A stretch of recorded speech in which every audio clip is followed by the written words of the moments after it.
Recipe নিয়ে। আজকে আমি আপনাদেরকে করে দেখাবো সিমের পাতুরি। চলুন তাহলে রেসিপিটি শুরু করি। আমি এখানে রসুন নিয়েছি, আদা, পেঁয়াজ, ধনেপাতা, কাঁচামরিচ আর শুকনো মরিচ, সরিষা। এখন হচ্ছে এই সব কয়টা উপকরণ আমি একসাথে বেটে নিব। আমি চিংড়ি মাছগুলো বেটে নিব। আমি হচ্ছে এখন এই মিশ্রণটার সাথে লবণ দিয়ে দিচ্ছি, হলুদের গুঁড়া দিয়ে দিচ্ছি,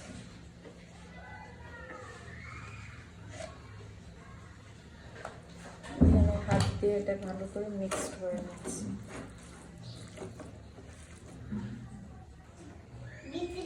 আমি সিমটাকে এরকম করে ফালি করে নিচ্ছি, ভিতরে যে বিচিগুলো ছিল সেগুলো আলাদা করে নিচ্ছি। আপনারা চাইলে এটার সাথে বেটেও নিতে পারেন এই মিশ্রণটার সাথে। এখন হচ্ছে আমি অল্প অল্প করে পুর এর ভিতরে দিয়ে দেব।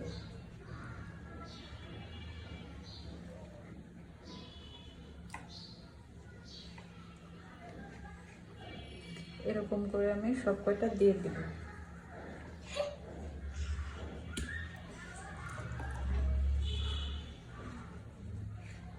আরেকটা করে দেখাচ্ছি।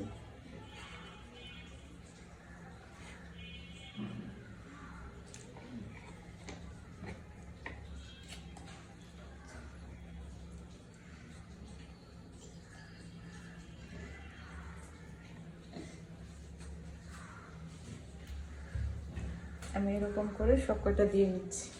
আমি একটি কড়াই দিয়ে দিলাম চুলায়।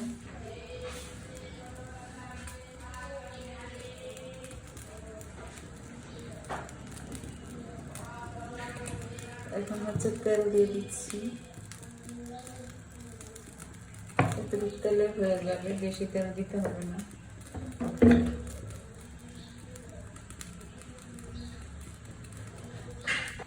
তেলটা গরম হয়ে গেছে। এখন হচ্ছে এই পর্যায়ে আমি পুরগুলা সিমগুলো দিয়ে দিচ্ছি।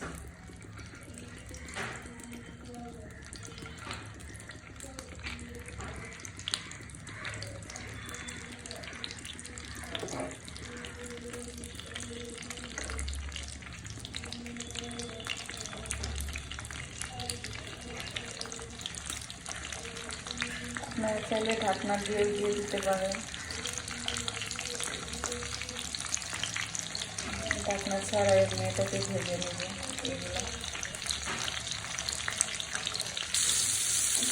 এখন হচ্ছে আমি সিমগুলোকে দিয়ে দিচ্ছি।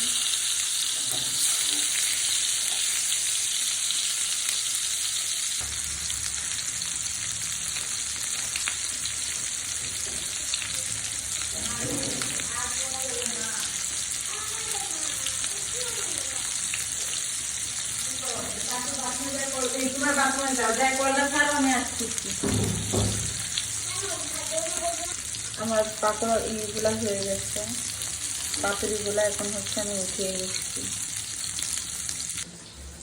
আমার তৈরি হয়ে গেল সিমের পাতুরি। সবাই বাসায় এভাবে ট্রাই করবেন। কেমন হয়েছে কমেন্টে জানাবেন।